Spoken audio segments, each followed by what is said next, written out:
Let us see what is WhatsApp CTA and how you can add it to your website. Click on this edit icon. Click on this CTA button builder.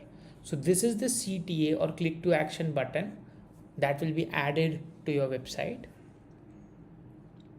So here, first of all, you can decide what type of button it is, what is the border radius, the background color, the border color and everything. Say for example, I want the button to be as this and the border color to be maybe red for now,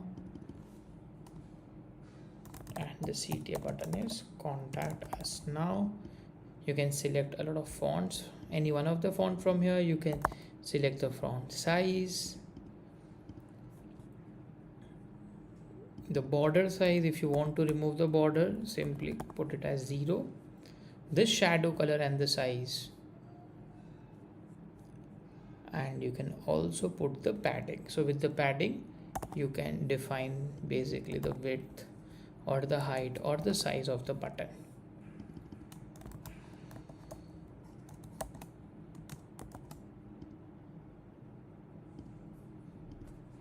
So now the button is created here.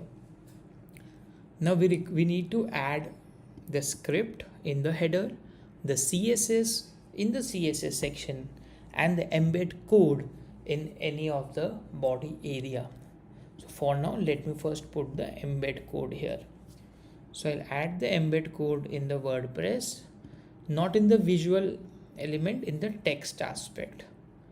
So for now, I'm simply entering it here, and then I am clicking on publish. So this page is now published. Now I need to add this to the header. So I'm using the WP code plugin to add to the header the script, again save changes, and the CSS. I'll be adding the CSS. So depending on your theme, you need to see where you need to add the CSS. So here we are using Flatsum. So in Flatsum Advanced, you can also add the headers here, but for the CSS, I'm going to put it here in the Flatsum Advanced. I'm adding the CSS and then click on Save All Changes. Now, if you have cache on your website, simply purge it, and then let me go to the pages and then view that page. And this is the button that has came in between the content. Clicking on this will open the same chat widget, and then this can be a very intuitive lead grabber for your website. Thank you.